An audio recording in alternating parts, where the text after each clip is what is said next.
what a friend we have. Connaître son catéchisme avec le chanoine Arnaud Jaminet.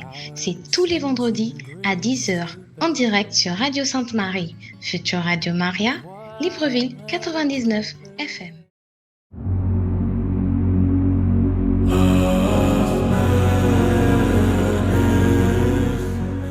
Radio Sainte-Marie, 99 MHz.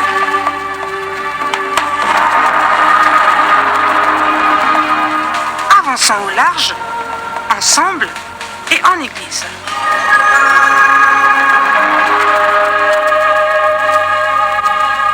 Je crois en Dieu, le Père Tout-Puissant, Créateur du ciel et de la terre. Amen. Amen. Amen. Amen.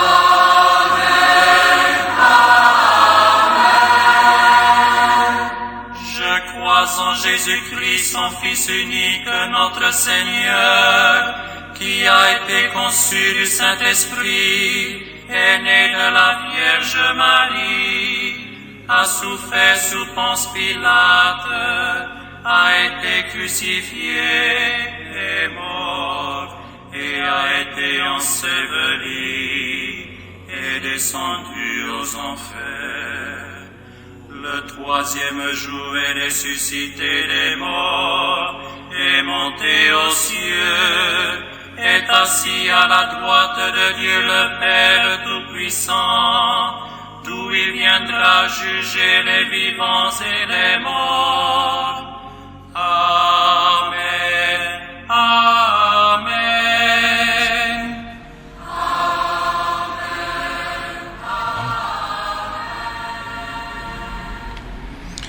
Chers auditeurs de Radio Sainte-Marie, future Radio Maria, bonjour. Nous voici à nouveau réunis. C'est le chanoine Arnaud Jaminet, Nous voici à nouveau réunis comme tous les vendredis à 10h. Alors veuillez nous pardonner pour le retard. Nous allons donc continuer notre catéchisme. Nous avions vu la dernière fois ce qu'était un catéchisme. Nous avions vu pourquoi Dieu nous avait créés et que nous devions le rejoindre parce qu'il veut que nous le connaissions, que nous l'aimions, que nous le servions et que nous le rejoignions un jour au ciel. Alors pour le connaître, nous avons décidé de nous former et nous avons entamé ce pèlerinage, cette marche, si je puis prendre cette image, pour apprendre à mieux le connaître. Alors nous avons appris ce qu'était un catéchisme, ce résumé des choses de Dieu, ce résumé de l'enseignement de la Sainte Écriture et de la tradition de l'Église. Tradition de l'Église, je vous le rappelle, qui consiste dans les écrits des papes, dans les écrits des conciles, leurs décisions, etc., tous nos textes de loi, et puis aussi les écrits des pères de l'Église et des docteurs de l'Église. Voilà, tout cela forme notre tradition, c'est-à-dire la transmission à travers les siècles. Et une fois que nous avons vu cela, nous avons aussi vu quelles sont les parties d'un catéchisme. Je le rappelle, il y a toujours cette première partie pour connaître Dieu. Donc, quelles sont les vérités que nous devons croire ? Puis une fois que nous le connaissons, nous devons l'aimer, le servir, mettre tout cela en pratique, en application, si je puis dire. Alors nous avons vu qu'il y avait une deuxième partie qui consistait dans ce qu'il faut faire pour aller au ciel, à savoir les commandements. Et enfin, parce que tout cela est bien difficile, ma foi, nous avons vu la troisième partie, les secours que Dieu nous a donnés, à savoir les sacrements et la prière. Nous commençons donc aujourd'hui la première partie avec le « Je crois en Dieu » que nous allons détailler tout au long de ces premiers mois d'émission, puis nous continuerons avec, comme nous l'avons dit, les commandements et les sacrements. Nous allons donc commencer avec le « Je crois en Dieu ». Dans certains livres d'enseignement se trouve parfois, en tête des chapitres, un résumé qui contient les idées principales. Et les vérités de la religion chrétienne ont été exposées depuis plus de 20 siècles en des millions de volumes et de discours, un nombre de livres qu'on ne pourrait même pas calculer. Si vous ajoutez à cela toutes les prédications des prêtres et des évêques à travers les siècles, tous les cours de catéchisme, même toutes les discussions informelles entre des baptisés ou des baptisés et des non-baptisés, tout ce qui a conduit à des conversions, cela fait quelque chose d'énorme que nous ne pourrions pas bien évidemment tous assimiler. Alors le symbole des apôtres c'est ce résumé, fidèle, en des formules courtes et précises. C'est important, c'est la précision pour notre foi. Nous ne sommes pas, on n'a pas une foi vague. Voilà, je crois à ça. C'est-à-dire, imaginons-nous, arrivons au ciel. Alors nous avons là tout autour les anges, et puis nous avançons, nous voyons les grands saints, les plus connus, etc. Et puis nous arrivons jusqu'à notre Seigneur qui trône en gloire, Notre-Dame qui doit être par là, Maman Marie pas très loin, pour côté de la défense, pour être notre avocate. En face, nous avons Saint-Pierre perdu au milieu de ces grands volumes et qui regarde ce que nous avons fait de bien et ce que nous avons fait de mal. Saint-Michel-Archange qui nous introduit là, et imaginons-nous que le bon Dieu pourrait très bien s'aviser de nous poser quelques questions de catéchisme à notre arrivée au ciel. Voilà. En quoi crois-tu ? Voilà. Et à partir de cela, effectivement, si tu crois en Dieu, là tu vas pouvoir rentrer au ciel. Mais si tu ne crois pas, il va dire, oui, mais en fait, qu'est-ce que tu as fait, mon ami, sur cette terre ? Voilà, donc c'est pour ça que c'est important et que ça doit être précis. Jésus ne va pas nous demander, le bon Dieu ne demandera pas des réponses. Vous voyez, s'il nous demande qui suis-je ? Imaginez une jeune fille dont un garçon est amoureux. Et elle lui demande, qui suis-je ? Imaginez que ce garçon fasse des réponses imprécises. Si elle lui demande qu'est-ce que j'aime et qu'il ne sait pas. Si elle lui demande quelle est ma couleur préférée et que ce garçon ne peut pas répondre. Vous imaginez la tête de la jeune fille en face. C'est exactement pareil. Notre Seigneur va dire, mais tu m'aimes ou tu m'aimes pas ? Tu me connais tel que je suis ou tu ne me connais pas ? Alors il nous faut des réponses, des formules courtes, précises, qui résument l'essentiel de la prédication des apôtres. C'est là l'enseignement le plus authentique et le plus ancien de l'Église que Jésus lui a confié. Dans la primitive Église, ce symbole, appelé aussi de son premier mot, credo, en latin, credo c'est je crois, c'est la première personne du singulier, du verbe credere qui veut dire croire, c'était un mot de passe pour pouvoir entrer dans la communauté catholique, puisque, je vous rappelle, il faut nous mettre dans la mentalité de nos pères. Nous sommes en période de persécution. C'est-à-dire que tout un chacun peut être pisté par la police impériale et finir, s'il est citoyen romain, décapité. S'il n'est pas citoyen romain, au mieux, il finira torturé à mort et au pire, dévoré par les lions dans le cirque. Donc, c'est pas une sinécure d'être chrétien à l'époque, alors on se protège. C'est pour ça qu'il y a, aujourd'hui qui ne subsiste plus que dans l'ancienne forme du rite, mais avant il y avait aussi l'ordre, il y avait les lecteurs et puis il y avait les portiers. Le portier, c'était celui qui introduisait les gens dans la société chrétienne, qui savait qui était catéchumène, qui était baptisé, qui était ceci, qui était cela, qui était un proche à qui on pouvait faire confiance et qu'on pouvait introduire dans les maisons où se tenait le culte et l'enseignement catholique. Voilà, et qui savait qui étaient les espions de l'empereur pour aller dépister les chrétiens et puis ensuite les mettre à mort. Donc voilà, nos pères étaient dans une résistance, si je puis dire. Vous voyez, nous avons aujourd'hui une résistance à l'esprit du monde qui n'est plus catholique. Nous nous inspirons de l'esprit de nos pères. Le credo, cette formule qu'on connaissait par cœur de notre foi, ce en quoi il fallait croire, ce pourquoi il fallait vivre et ce pourquoi il fallait être capable de mourir, il le connaissait par cœur, c'était le mot de passe pour pouvoir entrer dans la société chrétienne. C'était ce qu'il fallait connaître. Et nous aussi, en fait, nous ne sommes pas vraiment chrétiens si nous ne connaissons pas véritablement cela. Nous ne pouvons pas nous réclamer véritablement du Christ si nous n'adhérons pas à l'ensemble de son enseignement. Voilà, peut-être une inspiration, pour notre temps. Pour ce temps de résistance, nous avons besoin de connaître notre foi. Sinon, nous serons les esclaves, les victimes de ce monde qui ne nous veut pas du bien, qui en tout cas ne veut plus du règne de Jésus-Christ et de son Église. Alors, aujourd'hui, c'est devenu le signe de la religion chrétienne.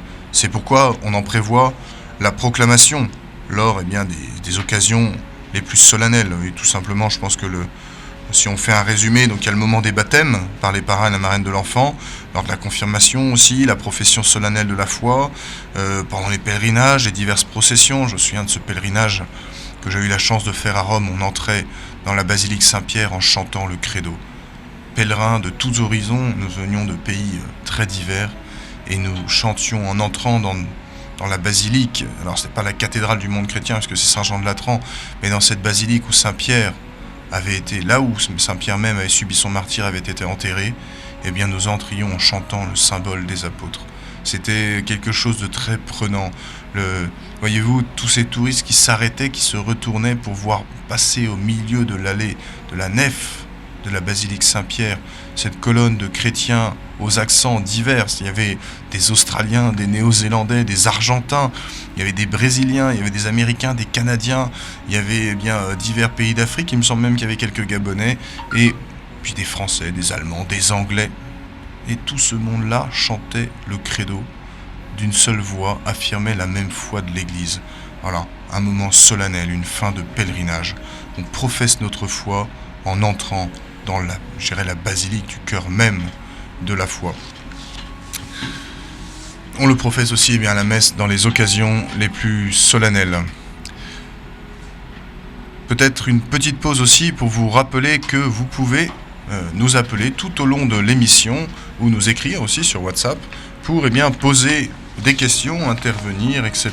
Proposer peut-être même éventuellement un enrichissement. Alors je vous rappelle les numéros 065 49 12 83 065 49 12 83 ou bien 077 52 57 89 077 52 57 89. Donc aussi bien par appel que par WhatsApp.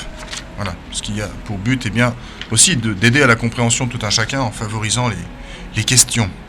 Alors, le mot symbole que nous utilisons pour parler de ce credo signifie signe de ralliement, figure ou image. Il est vite devenu, en gros, pour simplifier, le formulaire des principales vérités de la foi chrétienne et qui exprime du coup la profession de foi du chrétien. Le mot apôtre, je me suis emmêlé les pinceaux, le mot apôtre signifie l'envoyé. Les apôtres que Jésus fit évêques, vous savez que les premiers évêques ce sont les apôtres, premier pape c'est Saint Pierre, et ses collaborateurs directs ce sont les évêques, ce sont les apôtres. Ils furent les envoyés de Jésus, après qu'il les eut recrutés et instruits des vérités religieuses et morales. Après le départ de leur maître, ils furent donc ses représentants, ses chargés de mission, ses continuateurs, si je puis dire. Ils prêchaient fidèlement la doctrine sainte, faisant œuvre de sanctification des âmes bien disposées, grâce au sacrement que Jésus leur avait aussi confié, et renforçant leur crédit par de nombreux miracles. En effet, et on nous dit souvent, oui, mais il faudrait que le bon Dieu continue les miracles. Non, tous ces miracles ont eu pour but de montrer que les apôtres intervenaient véritablement au nom de Dieu. Voilà, c'était pour prouver la divinité de celui qui les envoyait, et donc la divinité du message. Voilà. Alors les apôtres étaient au nombre de 12. Simon, d'abord, que Jésus surnomma Pierre, c'est très frappant, ça montre le pouvoir du Christ. Jésus arrive, il croise Saint Pierre, en fait c'est son frère qui l'amène, et il le regarde, et dit « Simon, tu t'appelleras Pierre ». Ouais, d'accord. En fait, quand vous avez un tel pouvoir sur les gens, le nom dit la personne, que vous avez ce pouvoir de changer le nom de quelqu'un. Et Saint Pierre, c'est un monsieur, quand même, un homme qui a entre 40 et 50 ans, si vous voulez, qui a une vie, qui a son entreprise de pêche, etc., qui a une famille, une femme, des enfants. Arrive ce jeune homme, 30 ans, c'est considéré comme jeune dans la société juive de l'époque, qui arrive et qui lui dit « Toi, tu t'appelleras Pierre ». Et Saint Pierre ne dit rien. Et Saint Pierre le suit. C'est vous dire l'autorité qui émane du Christ. C'est assez... quand on y pense, c'est assez incroyable. Voilà, c'est beau, il faut s'arrêter de temps en temps, vous voyez, au milieu de... Quand on apprend comme ça notre catéchisme, les formules un peu toutes faites, etc., il faut s'arrêter à méditer ces choses-là. Il y a des petites... il y a des pépites d'or pur au milieu de tout cela qui peuvent aussi tirer notre méditation, notre contemplation. Donc, Simon, que Jésus appelle Pierre. Voilà. Il chante son nom. Vous voyez, quand on chante ce chant « Ne crains pas, je suis ton Dieu », voilà, c'est moi qui ai été choisi, appelé par ton nom. Ah, le bon Dieu de toute éternité. Vous voyez, nos parents, effectivement, on dit au prêtre quel nom il faille nous donner, mais quand le prêtre nous dit « un tel, une telle, je te baptise », au nom de Dieu, il nous impose notre nom. Il impose qui nous sommes. Voilà, comme vraiment le Père Tout-Puissant qui nous aime et qui nous connaît intimement, jusqu'au plus profond de notre être. Donc, qui surnomme Pierre, puisqu'après il pourra ainsi utiliser ce mot pour faire un peu ce jeu de mots, comme pierre à bâtir, à partir de laquelle il bâtit son église. Donc qui a été le premier pape. Voilà. André, donc le frère de Simon-Pierre, Jacques et Jean, tous les deux fils d'un certain Zébédée, Philippe et Barthélemy, Thomas et Matthieu, Jacques, fils d'Alphée, Jude, portant aussi le nom de Thaddée, Simon, surnommé le Zélote, c'est-à-dire celui qui est zélé, faisait partie d'une fraction, je dirais politique du peuple juif qui avait pour but le rétablissement de la souveraineté temporelle d'Israël. Voilà. Puis Judas, qui a trahi Jésus. Voilà, tout cela vont suivre notre Seigneur. C'est à chaque fois assez incroyable de les voir abandonner, qui abandonne ses filets, qui abandonne sa table, il collecte les impôts, il laisse tout là et il le suit sans rien dire. Ces hommes faits, à part Jean qui est très jeune, c'est tous des hommes qui ont une vie et ils laissent tout.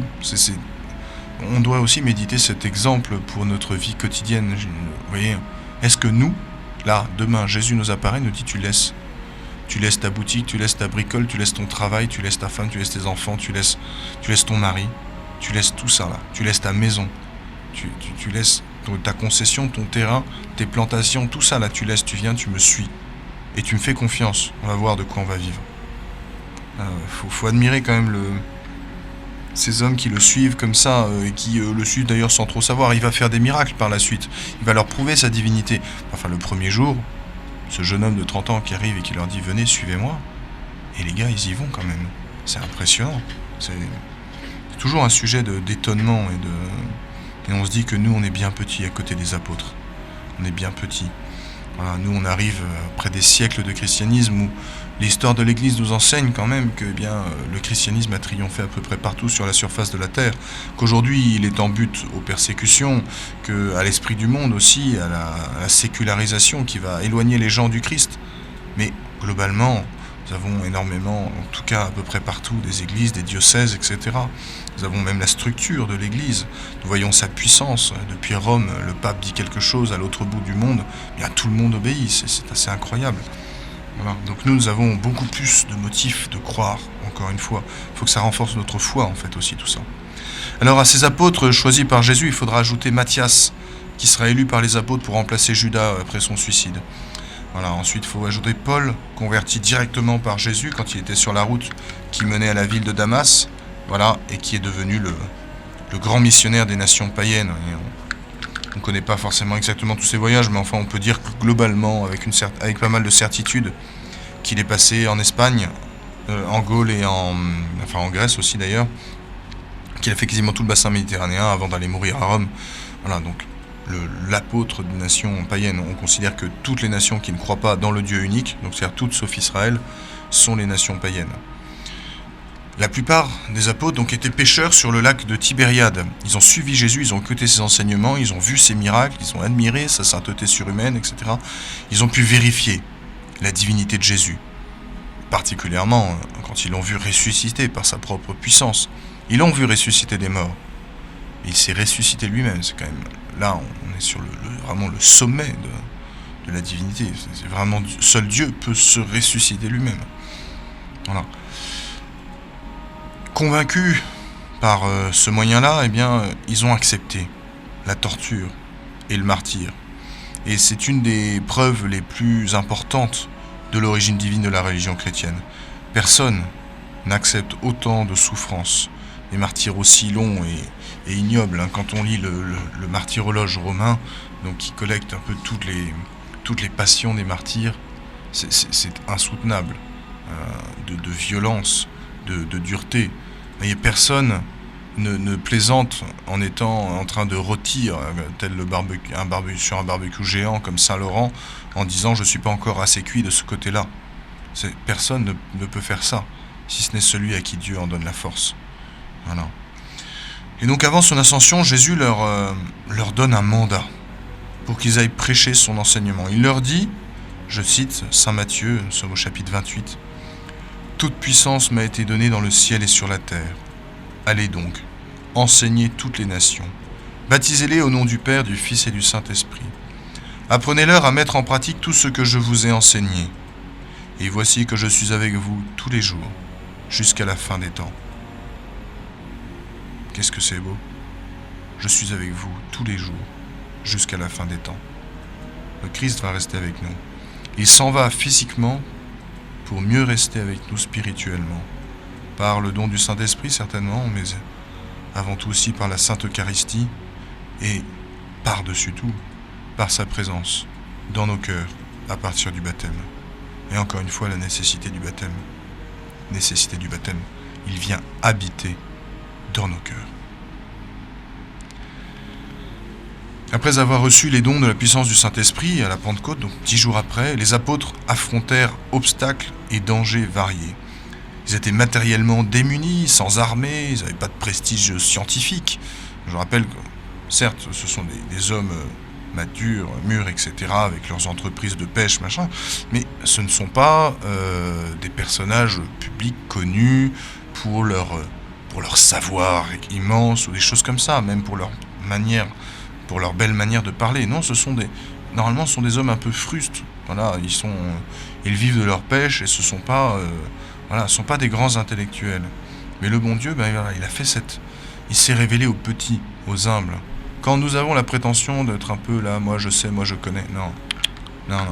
Si tu connais et que tu sais, le bon Dieu va te laisser tomber, mon ami, puisque tu peux te débrouiller tout seul. Non. Voilà, sois petit, sois humble. Reconnais que devant Dieu tu n'es rien. Reconnaissons qu'en fait nous ne savons rien. Nous avons besoin d'être enseignés. Nous devons être comme les apôtres, nous avons besoin d'être enseignés. Ne croyons pas savoir quoi que ce soit. Voilà. Rappelons-nous toujours que globalement, si on nous posait là, comme ça, maintenant, une question, n'importe laquelle, au milieu de notre catéchisme, souvent on ne pourrait pas répondre. Voilà. Alors, malgré tout ça, ils ont dépassé même les frontières de l'Empire romain, qui étaient immenses, qui faisaient quasiment tout le monde connu à l'époque, qui s'arrêtait en Inde, voilà, pour commencer, en Gaule, en Espagne, à l'océan Atlantique, qui descendait profondément. Il y avait l'Afrique du Nord, mais il n'y avait pas que la côte. Ça descendait assez profondément, donc jusqu'en ce qu'on appelait la Numidie à l'époque, c'est-à-dire le Mali d'aujourd'hui. Donc c'est vraiment véritablement immense. Toute l'Égypte aussi, on descend au moins jusqu'au Soudan, quasiment, les apôtres vont aller plus loin. C'est-à-dire qu'ils vont aller jusqu'en Inde, certains disent même jusqu'en Chine, en Éthiopie, etc. En fait, le monde entier, quasiment, va être christianisé. Il va rester l'Amérique, qu'on peut encore pas rejoindre par la terre, qui n'est pas encore christianisée, et puis vraiment l'Afrique subsaharienne, qui ne sera pas encore christianisée, quoique par l'Éthiopie, mais l'Éthiopie va rester comme une enclave chrétienne, malgré d'ailleurs les invasions musulmanes, etc. Elle va rester toute seule. Ils fondent partout donc des communautés chrétiennes, malgré la persécution. En fait, grâce, il faut le dire, tout concourt, vous voyez, Saint Sassal nous le dit, tout concourt au bien de ceux qui aiment Dieu. Et donc, on dit parfois malgré la persécution. Non. Grâce aux persécutions, deux choses. Saint Augustin nous dit que le sang des martyrs est semence de chrétiens. Vous voyez, quand un martyr donne son sang, christianise la terre. C'est peut-être même un drame parfois de l'évangélisation, c'est quand il n'y a pas de martyrs, parce que du coup, la terre se christianise moins vite. Mais nous pouvons remplacer par nos peines. On dit que la sueur épargne le sang, ou elle le remplace. Nos peines diverses et variées, nos sacrifices vont remplacer ce sang des martyrs qui n'a pas pu couler ici ou là. Alors, c'est grâce aux persécutions. Au tout début, les apôtres restent à Jérusalem, en fait. C'est leur zone de confort. Ils connaissent, c'est leur peuple, ils maîtrisent la langue. Là, ils restent là. Ils font des conversions, mais ils restent là. Puis, Jérusalem, c'est affectif. Là, dans chaque rue, ils retrouvent un souvenir de leur vie avec Jésus. En fait, la tâche affective est trop forte. Il va falloir la briser. Et les princes des prêtres, les pharisiens, vont mettre ça en place. Ils vont lancer des persécutions parce qu'ils font plein de disciples, plein de conversions, là, les apôtres. Donc, non, ça c'est pas bon. Ça met à mal tous leurs plans. Et pourquoi ils ont tué Jésus ? Justement pour éviter qu'il fasse plus de disciples. Alors, il faut éradiquer cette religion-là qui prend trop de place. Alors, ils lancent des persécutions. Vous voyez, Saint Paul commence comme ça, il commence en persécutant les chrétiens, il veut aller à Damas pour prendre les chrétiens qui sont là, les ramener à Jérusalem pour les mettre à mort. Les apôtres vont se disperser pour échapper à la persécution. Et c'est grâce à cela qu'ils vont envahir le monde. On a, alors, toute proportion gardée, mais Un peu la même chose avec l'ordre des Dominicains, l'ordre fondé par Saint Dominique, qui au début voulait vraiment que ses frères restent bien ensemble, etc. Et finalement, il va prendre cette décision de les disperser par tout petit groupe de 3. Et grâce à ça, eh bien, en quelques années, l'ordre des Dominicains va être connu dans toute l'Europe et avoir énormément de membres, alors qu'au début, Saint-Augustin se disait non, si je veux que ça réussisse, il faut vraiment qu'ils restent bien ensemble, il faut faire vraiment attention, pas prendre de risques avec cette petite communauté qui est trop fragile. Et bien voilà, vous savez, Dieu dit, mes pensées ne sont pas vos pensées. Et bien voilà, les pensées de Dieu n'étaient pas les pensées de Saint Dominique, et il a dû lui faire confiance, il a dispersé ses frères, et grâce à cela, eh bien, son ordre a pu se répandre partout pour combattre l'hérésie et établir le règne de Jésus et aussi la dévotion au chapelet. Bien, c'est un peu la même chose là. Les apôtres se répartissent partout dans le monde, du coup ils vont faire beaucoup plus de conversions, ils vont avoir un impact beaucoup plus fort grâce à ces persécutions. Parce que là où il y a ceux qui sont persécutés, à Jérusalem, ça fait des martyrs, ça fait des grâces qui pleuvent sur la terre pour ceux qui partent faire l'apostolat, l'évangélisation. Donc cette entreprise-là était vraiment surhumaine, mais la société païenne s'est convertie en masse au christianisme grâce à l'action de la divine providence et aux zèles religieux des premiers chrétiens dirigés par les apôtres et leurs successeurs. Voilà.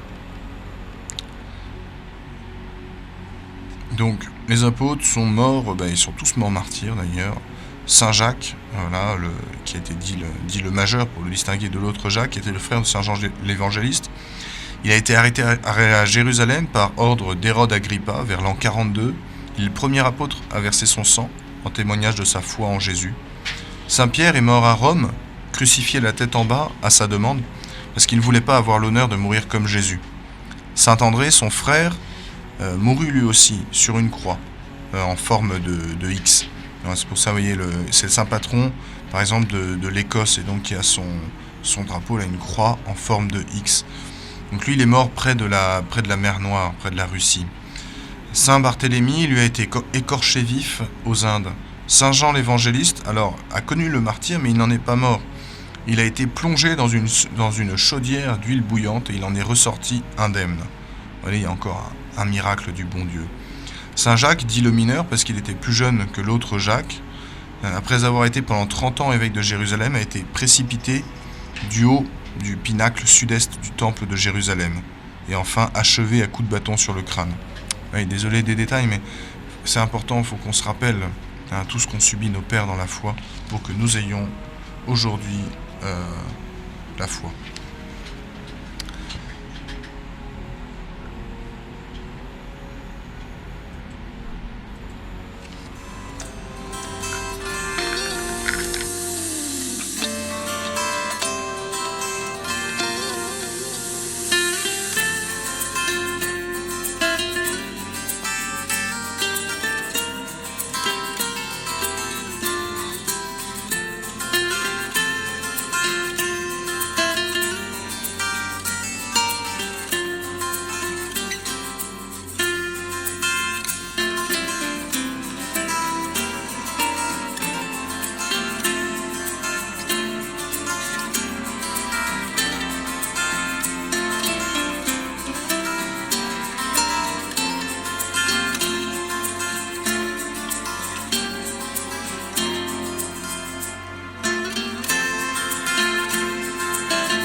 Chers auditeurs de Radio Sainte-Marie, future Radio Maria, donc je suis le chanoine Arnaud Jaminet, nous nous retrouvons dans notre émission de catéchèse du vendredi. Donc nous sommes en train de voir un petit peu le credo. Donc là on est en train de parler des apôtres, voilà, de ce qu'était le symbole des apôtres. Alors je vous rappelle que pour participer à l'émission, vous pouvez nous appeler au 065 49 12 83, 065 49 12 83, ou bien au 077 52 57 89.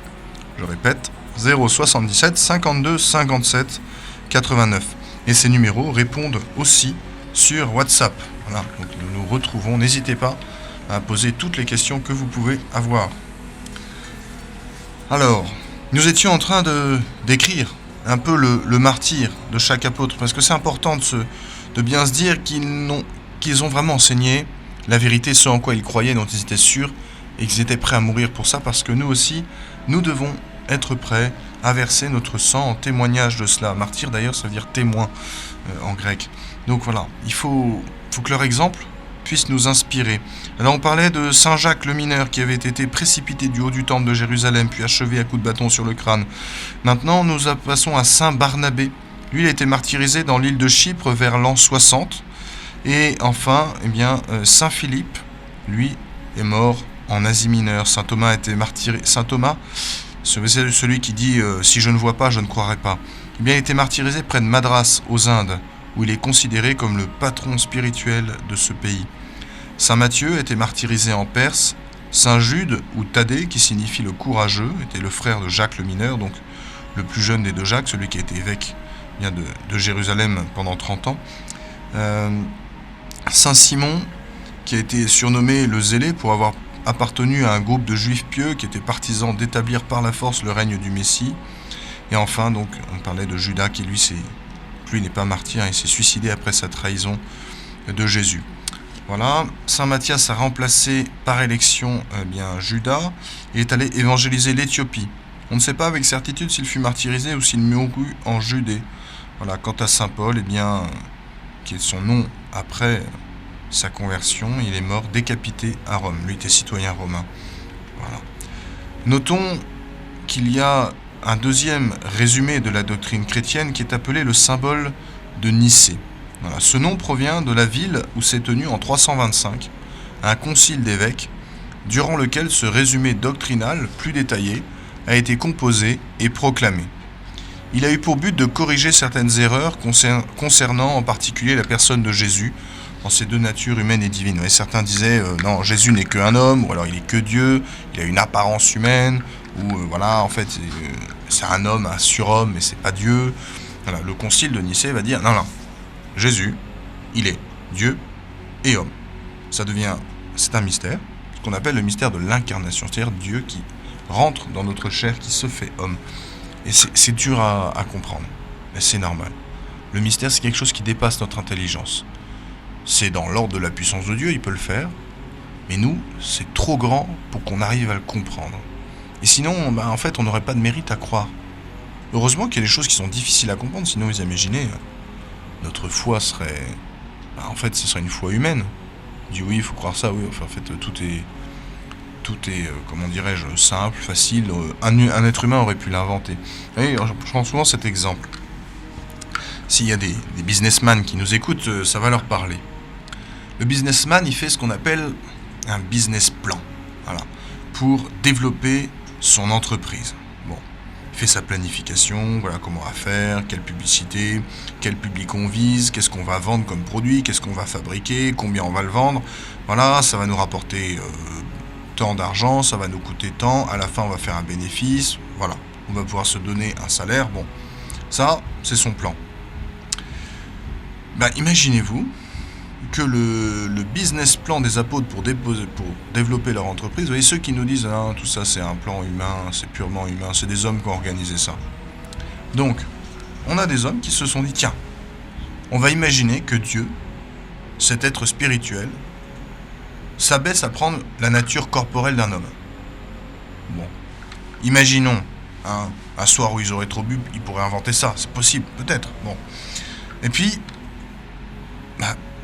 ce Dieu-là, qui est tout-puissant, qui a été offensé par sa créature, l'homme, il va se faire homme pas pour régner sur sa créature, mais pour aller mourir sur une croix, avec tout le monde qui va se moquer de lui. Voilà, il va mourir, dans des souffrances atroces, sans obliger tout le monde à croire en lui. Voilà, il va nous laisser libre quand même de croire ou pas. Enfin, il va nous laisser la capacité de le rejeter, plus exactement. Ah mais... Enfin, c'est quand même incroyable. Donc, il descend du haut de son ciel pour faire ça. Et il va aller plus loin. Il va se faire pain. Il va prendre l'apparence du pain pour que nous puissions le consommer, pour venir physiquement en nous. Pour que nous puissions nous rendre compte qu'il vient en nous. Mais, attendez, qui invente ça ? Qui est assez fou pour inventer ça ? On dit souvent que, vous voyez, c'est la folie divine. La folie de Dieu est plus sage que la sagesse des hommes. Il faut être fou pour inventer ça. Imaginez-vous que des hommes auraient inventé... Mais non, c'est incroyable. Ils auraient cru que, en disant ça, ça allait marcher. Mais en fait, il n'y a plus que l'hôpital psychiatrique pour les gens qui partent comme ça en disant bon, voilà ce qu'on a inventé comme religion, on va aller dire ça à travers le monde, vous allez voir, ça va super bien marcher, tout le monde va croire. Ah, non, ça ne peut pas marcher. Ça ne peut tellement pas marcher que si ça marche, c'est que c'est divin. Vous voyez, le docteur Gamaliel, c'est je dirais un pharisien intelligent, c'est plus exactement un docteur de la loi, c'est un des sages d'Israël. Quand ils viennent lui dire est-ce qu'il faut les persécuter, etc., il dit non, attendez, laissez-les croître, laissez-les tranquilles. Si c'est de Dieu, ils vont durer. Si ça n'est pas de Dieu, ça va s'éteindre tout seul. Ah oui, une doctrine aussi folle, si elle n'est pas de Dieu, comment voulez-vous qu'elle marche ? Enfin, vous voyez, personne, dans toutes les religions qu'on peut connaître, on cherche à répondre à une interrogation de l'homme. Je sais pas, les bouddhistes vont dire qu'on se réincarne une année dans un chat et l'autre dans la souris, bon d'accord. Mais il y a une tentative d'expliquer quelque chose, une tentative maladroite, on voit bien que c'est pas rationnel, mais on essaye quelque chose. On essaye, on part, il y a du matériel, du spirituel, on mélange un peu, il y a une recherche. Mais ils n'ont pas inventé une telle folie. C'est trop fou pour être inventé par l'être humain. L'être humain, il cherche quand même il part de ce qu'il connaît, il essaye de réaliser quelque chose. Partant de ce qu'on connaît, c'était inimaginable. Partant de ce qu'on pouvait connaître de la divinité, on ne pouvait pas imaginer ça. Et pourtant, c'est ça la vérité. C'est même trop beau pour être vrai, c'est ça, souvent ce qui permet de se rendre compte que ça c'est catholique, c'est trop beau pour être vrai. C'est incroyable, c'est magnifique. Ça c'est divin, ça c'est Jésus, ça c'est le Christ, ça c'est l'Église. Voilà. Donc ce concile a corrigé les erreurs là, sur la nature humaine et la nature divine de Dieu. Et donc c'est ce credo, c'est le symbole de Nicée que nous chantons aux messes des dimanches et des fêtes solennelles de l'année. Alors, le symbole des apôtres se divise en déclarations de foi, qu'on appelle les articles de foi. On va les étudier successivement tout au long des chapitres. Alors, je vous lis une première fois, et puis, au long des leçons là, de nos catéchèses, nous allons détailler. Je crois en Dieu, le Père Tout-Puissant, Créateur du ciel et de la terre, et en Jésus-Christ, son Fils unique, notre Seigneur, qui a été conçu du Saint-Esprit, est né de la Vierge Marie, a souffert sous Ponce Pilate, a été crucifié, est mort, a été enseveli et descendu aux enfers.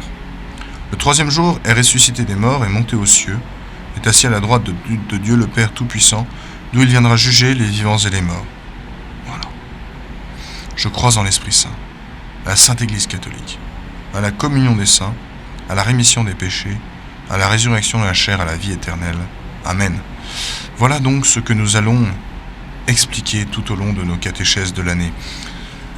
Je crois en Dieu, donc ça commence par une déclaration de foi. C'est important de définir cette foi. Rappelons que c'est la vérité qui doit guider notre vie. Mais la vérité ne se fabrique pas. Sinon on risque de se tromper, de s'égarer. Il faut admettre qu'elle se présente telle qu'elle. Voilà. Sinon, ça va être bizarre. On peut rien y changer. En fait, Dieu nous laisse libre d'adhérer à lui. Il se présente, il dit voilà qui je suis. Vous adhérez pas. En revanche, il ne nous laisse pas, il ne nous dit pas allez-y, mélangez, faites ce que vous voulez. Voilà. Non. Dieu se présente à nous, on adhère pas.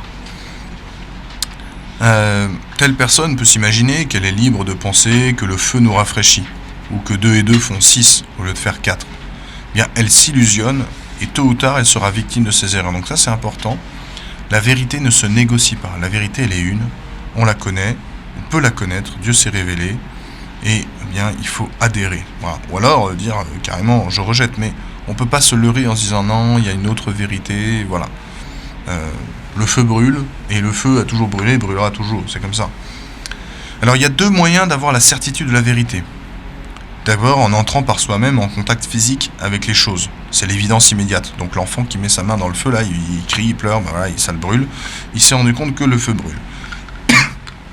Et puis, en apprenant par les autres qui ont vu, entendu ou étudié à notre place. Dans ce cas, il s'agit de l'évidence par témoignage, ou encore de ce qu'on appelle aussi l'évidence indirecte. Je prends un exemple. Sur la nationale 1, là, si vous allez vers l'intérieur du pays, vous avez un grumier devant vous, là. Bon, souvent, les grumiers, c'est plutôt au retour, parce qu'à l'aller, ils sont vides. Mais vous avez le gros grumier, là, donc vous revenez vers Libreville, vous remontez, et vous voyez pas forcément toujours ce qui se passe devant. Et parfois, alors, on va dire ça entre nous, les grumiers, pardon, ne le prenez pas mal si vous m'écoutez, mais globalement, le grumier est mal poli au volant. Il roule, tant pis pour les autres. Il roule, il fait sa vie, bon.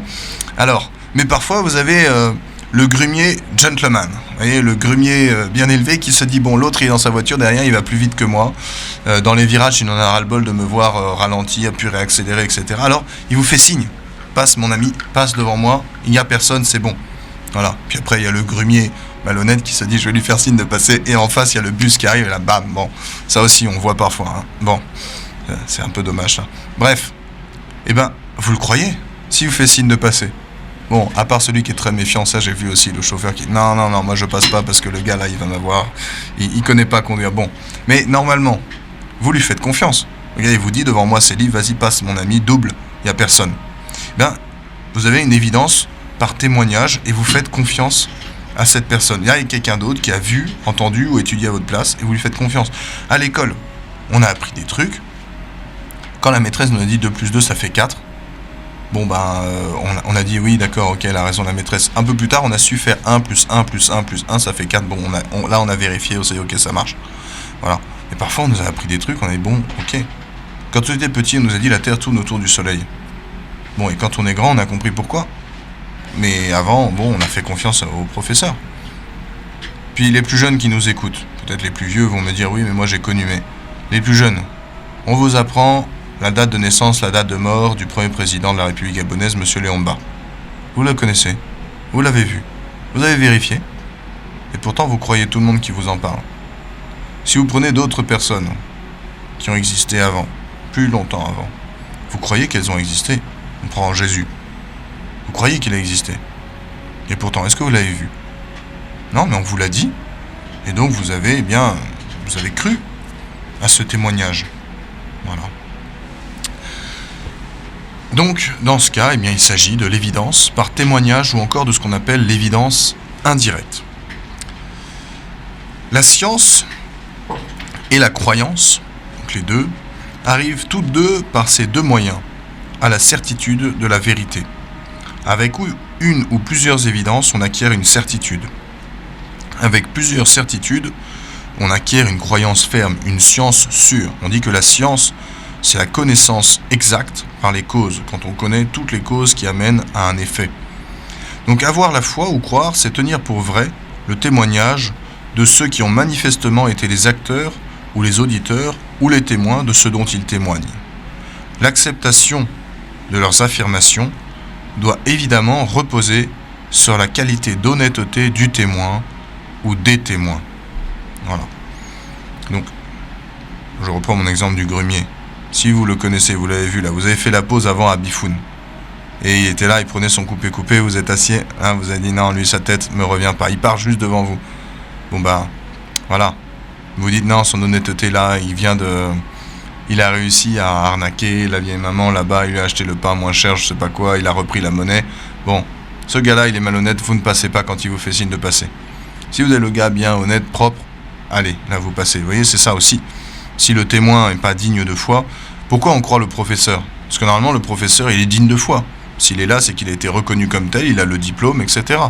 Pourquoi on croit les magistrats, etc. Parce qu'ils ont prêté serment, ce sont des personnes assermentées, donc normalement, eh bien, ils témoignent, ils rendent la justice, etc. Et donc on les croit. Voilà. La foi, donc, on dit que c'est une conviction sur les choses que nous ne voyons pas. On est sûr d'une chose qu'on n'a pas vue.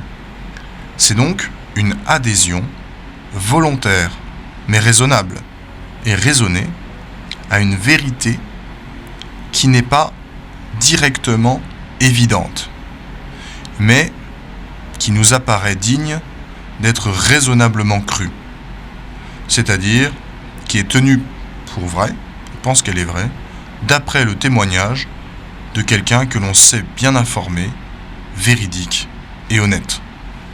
Donc, la foi, c'est l'adhésion volontaire à une vérité qui n'est pas évidente, mais qui nous apparaît crédible parce que, eh bien, elle est donnée par quelqu'un d'honnête. Voilà, nous nous retrouvons après une petite pause.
Chers auditeurs de Radio Sainte-Marie, future Radio Maria, c'est le chanoine Arnaud Jaminet en direct qui vous parle. Nous nous retrouvons donc pour notre catéchèse, notre heure de catéchèse du vendredi. Alors je vous rappelle toujours que pour participer à l'émission, vous pouvez nous appeler au 065 49 12 83, 065 49 12 83, ou bien 077 52 57 89, 077 52 57 89. Et ces numéros répondent bien évidemment aussi sur WhatsApp. Donc n'hésitez pas, si vous avez des questions, nous sommes là pour y répondre. Alors, nous venons de parler un petit peu de la foi. Alors, nous avons expliqué ce qu'était la foi. Donc deux choses, soit alors d'abord de la vérité, comment on la constatait, soit on rentre en contact avec la chose, le feu qui brûle par exemple, soit une personne digne de foi nous l'enseigne à l'école, 1 plus 1, etc. égale 2, voilà, ou une personne, on avait pris l'exemple du grumier qui vous fait signe que vous pouvez le dépasser sur la route, et que si vous savez qu'il est honnête parce que vous l'avez croisé avant et que, bon, voilà, sa tête vous revient, vous passez, et si vous avez vu que non, il a l'air malhonnête, vous restez derrière lui, voilà. Alors, cependant, donc, la foi, pour demeurer raisonnable, eh bien, vous voyez, on ne peut pas admettre n'importe quel témoignage. Parce que les humains sont sujets à l'erreur, ils peuvent se tromper. Par exemple, vous êtes là sur votre route et vous voyez qu'il y a un virage là-bas. Vous dites, non mais le gars, en fait, il a mal calculé que si jamais une voiture arrive maintenant de l'autre côté, si je passe, on va me rentrer dedans. Alors, D'autres aussi peuvent vouloir vous tromper volontairement pour diverses raisons. Voilà, par exemple, vous voyez, si c'est un lointain cousin qui veut récupérer votre concession, qui vous fait signe de passer, c'est peut-être pas le moment de passer parce que le gars en face, il a tout intérêt à ce que vous soyez plus là, parce qu'après le deuil, il va récupérer la concession, non ? Dans les discussions de famille. Donc, non, là vous passez pas. Il faut toujours examiner si les témoins ne se trompent pas ou ne nous trompent pas.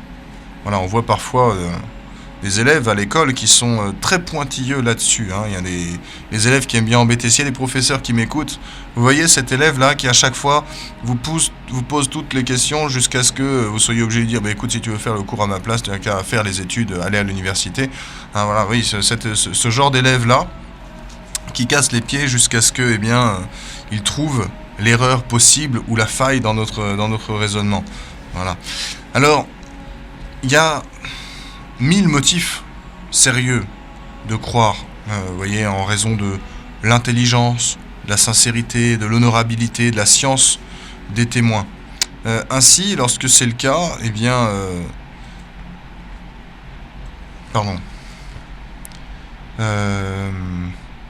parfois, oui, on a une unanimité, des témoins.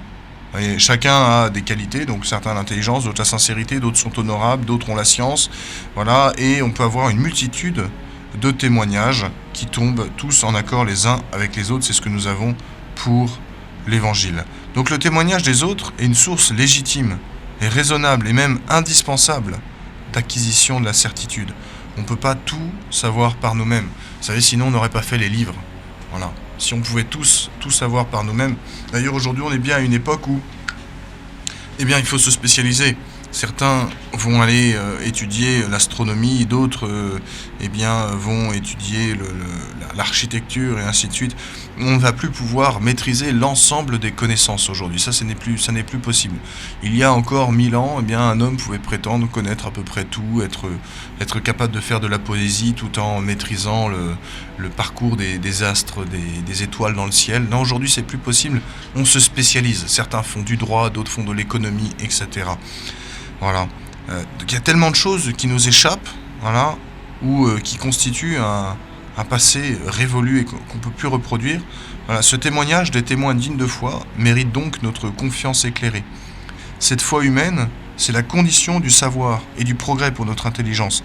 Elle est la clé et le couronnement de toute connaissance du vrai qu'on peut trouver dans les choses. Alors, maintenant la foi divine. Il faut admettre que notre intelligence, elle est imparfaite. Elle ne comprend pas tout. Il y a beaucoup de choses qui nous dépassent. Mais pour qu'on comprenne rapidement et sûrement certaines vérités qui sont nécessaires à notre salut, parce que là on parle de la foi divine, on parle de connaissance de Dieu, ça c'est nécessaire pour aller au ciel, bien Dieu a voulu nous les révéler et les faire enseigner par son Église terrestre.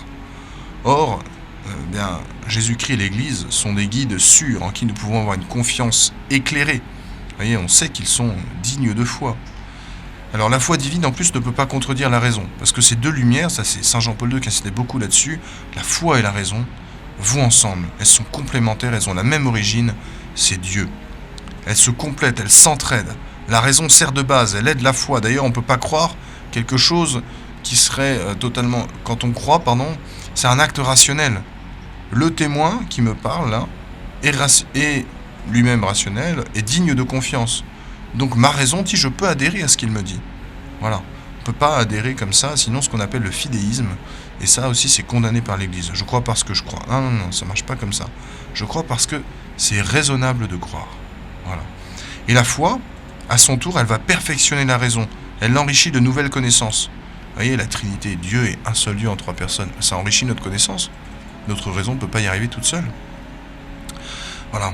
Alors, il se trouve que d'autre part, Dieu a donné des signes distinctifs spéciaux pour nous faire constater la réalité historique de ces révélations. Ce sont les miracles. Vous voyez, pour nous attester, regardez, celui qui dit ça est vraiment d'origine divine, parce que ce qu'il fait, la puissance qu'il a, vient de Dieu seul. Alors il y a des miracles du domaine physique, comme la résurrection d'un mort. Il y a des miracles du domaine intellectuel, comme les prophéties. Il y a des miracles du domaine moral, comme l'héroïsme des martyrs, de tous âges, de toutes conditions à travers l'histoire. Eh bien, voilà. tout cela nous permet d'avoir des preuves de crédibilité. Cependant, il peut arriver que quelqu'un refuse de croire, ou qu'il nie les choses les plus évidentes. Ça, c'est la faute de l'orgueil, des passions de l'âme, du respect humain, ou du manque de conviction, ou du manque de certitude. Tout ça, c'est autant d'obstacles dont on doit triompher. L'intelligence et la volonté ont donc besoin, pour bien croire, vous voyez, la croyance doit être bonne, elle doit être bien faite. Eh bien, ça a besoin d'un supplément de force et de lumière qu'on appelle la grâce divine. C'est à ce titre que la foi est aussi une vertu, un don de Dieu, qu'il faut la demander. On la reçoit dans le baptême, mais il faut la demander. C'est pas naturel, c'est pas laissé aux seules forces de notre nature humaine qui est blessée par le péché originel. Et l'acte de foi, eh bien, c'est une excellente formule de demande à Dieu dans ce but. L'acte de foi, je le rappelle, c'est « Mon Dieu, je crois fermement toutes les vérités que vous nous avez révélées et que vous nous enseignez par votre Église, parce qu'étant la vérité même, vous ne pouvez ni vous tromper, ni nous tromper. » Alors, quelques questions peut-être maintenant pour résumer notre leçon d'aujourd'hui. Alors, quelles sont tout d'abord les vérités que nous devons croire ? Eh bien, ce sont celles que Jésus-Christ nous a fait connaître et qu'il enseigne par son Église. Pourquoi est-ce qu'on doit les croire ? Parce que Jésus, nous les ayant fait connaître, Jésus étant Dieu, eh bien, il ne peut ni se tromper, ni nous tromper. Voilà. Où est-ce qu'on les trouve ? Eh bien, principalement dans le « Je crois en Dieu ». Alors, qu'est-ce que le « Je crois en Dieu », qu'on appelle aussi le symbole des apôtres ? C'est le résumé des principales vérités prêchées par les apôtres, telles qu'ils les ont reçues de notre Seigneur Jésus-Christ. Qui étaient les apôtres ? 12 hommes, choisis par Jésus pour l'aider dans sa tâche, puis enseigner sa religion et continuer son œuvre de sanctification sur la terre. Pourquoi est-ce que nous devons croire les vérités que l'Église nous enseigne ? Nous devons les croire et les mettre en pratique, parce que c'est notre Seigneur, donc Dieu lui-même, qui ne peut ni se tromper ni nous tromper, qui nous les a fait connaître par les apôtres. Qu'est-ce que la foi ? La foi, c'est la croyance ferme dans des réalités dont nous n'avons pas, nous-mêmes, la preuve directe et personnelle, mais qui nous sont rapportées par des témoignages dignes de notre confiance. Qu'est-ce que croire ? Croire, c'est tenir pour vrai des réalités qui sont l'objet de notre foi. Alors, est-ce qu'on peut comprendre toutes les vérités de la foi ? Non, certaines, on ne peut pas les comprendre totalement, c'est ce qu'on appelle des mystères. C'est une vérité qui dépasse notre intelligence. Pourquoi faut-il y croire ? Parce que c'est Dieu qui les a révélés et qu'il ne peut ni se tromper, ni nous tromper.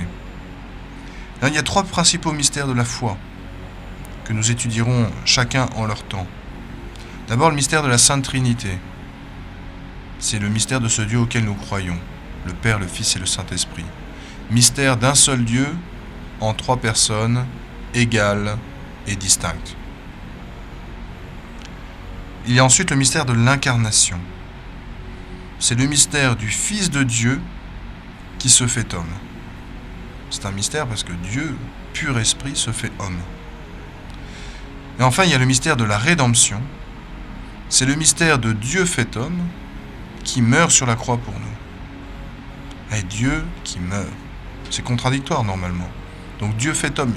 C'est effectivement, il peut mourir parce que son humanité peut mourir, mais il y a quand même là quelque chose de mystérieux. Et parce qu'il meurt sur la croix pour nous, il nous rachète tous. Tout un chacun est racheté par lui. Là encore, c'est un mystère. Et enfin, il y a le signe qui rappelle tous ces principaux mystères, c'est notre signe de croix. Au nom du Père, du Fils et du Saint-Esprit, vous voyez, nous avons le résumé, nous avons la Trinité, les 3 personnes. Nous avons la croix, la rédemption, et si nous avons la croix et la Trinité, c'est que nous avons l'incarnation, la deuxième personne de la Trinité, le Fils, qui se fait homme. Alors, quelques conséquences pratiques de tout cela. Puisqu'il est un résumé fidèle et complet des principales vérités religieuses, puisqu'il nous a été légué par les apôtres aussi, qui sont des hommes instruits par Jésus lui-même, il est très souhaitable et bénéfique de prononcer assez souvent avec attention et conviction le « Je crois en Dieu ». C'est d'ailleurs un témoignage souvent des prêtres exorcistes c'est que la récitation du « Je crois en Dieu » est quelque chose qui déplaît beaucoup au diable. Parce que la proclamation de qui est Dieu, la proclamation des mystères de notre foi, ce contre quoi il a toujours lutté, eh bien ça lui est très pénible.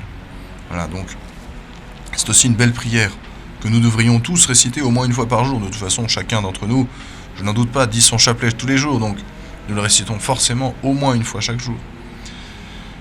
Deuxième conséquence. Ainsi, rappeler et attentivement réciter de temps en temps ce symbole religieux de notre foi nous évitera l'oubli des vérités religieuses fondamentales. Il stimulera aussi notre foi et notre confiance, pleine d'espérance dans l'amour que Dieu nous porte. C'est une chose transversale qui conseille de commencer toujours l'oraison quotidienne par la récitation lente et méditée du « Je crois en Dieu », pour se remettre le cadre de notre oraison, le cadre dans lequel notre imagination doit vaquer quand elle pense à Dieu, l'ensemble de ce que nous devons croire, des mystères de notre foi aussi. Troisième conséquence, cette proclamation discrète mais attentive des vérités religieuses sera aussi la source et le signe fructueux de l'unité dans l'Église, de l'unité aussi avec l'Église.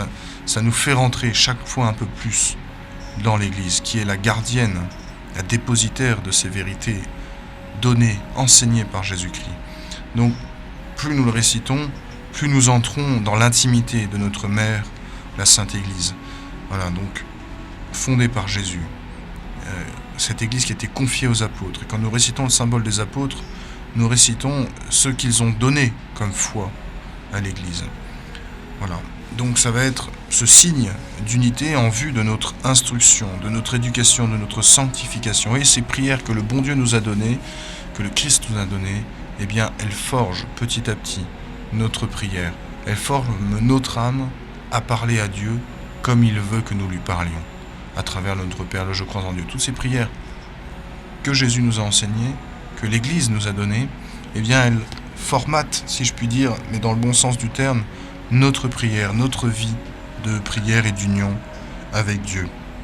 Voilà, chers auditeurs de Radio Sainte-Marie, future Radio Maria, un peu ce que nous pouvions dire aujourd'hui à propos du « Je crois en Dieu ». Donc après avoir étudié ce qu'était le catéchisme, après avoir vu ce qu'est le « Je crois en Dieu », nous allons commencer dès la semaine prochaine, vendredi prochain, je vous donne toujours rendez-vous, à 10h sur Radio Sainte-Marie, future Radio Maria, pour voir tout simplement qui est Dieu, voilà, l'existence de Dieu, et ensuite nous verrons la nature de Dieu.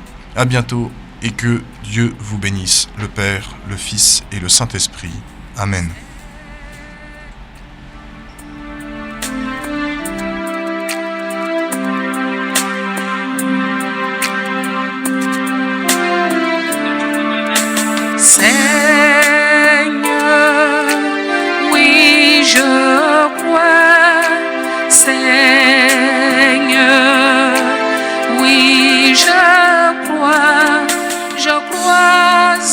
Seul Dieu, oui, je crois, le Père Tout-Puissant, oui, je crois, Créateur du ciel et de la terre, oui, je crois, de l'univers visible et invisible, oui, je crois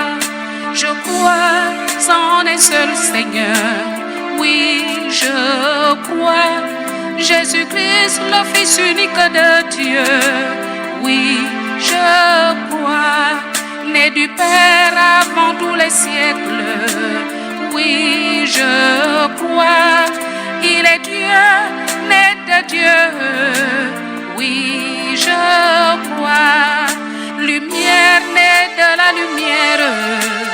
Oui, je crois, vrai Dieu, né du vrai Dieu, oui, je crois, engendré, non pas créé, oui, je crois, de même nature que le Père, oui, je crois, et par lui tout a été fait, oui, je crois, pour nous.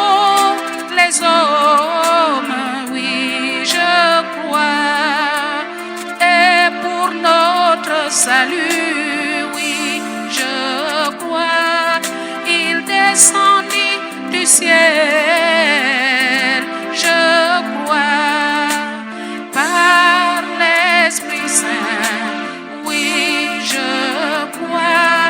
Il a pris chair de la Vierge Marie, oui, je crois, et s'est fait homme, oui, je crois, crucifié pour nous sous Ponce Pilate, oui, je crois, il souffrit sa passion et fut mis au tombeau, je crois, il ressuscita le troisième jour, oui, je crois, conformément aux Écritures, oui, je crois, et il monta au ciel, je crois, il est assis à la droite du Père, oui, je crois, il reviendra dans la gloire, oui, je crois, pour juger les vivants et les morts, je crois, et son règne n'aura pas de fin, oui, je crois, Seigneur, oui, je crois, Seigneur,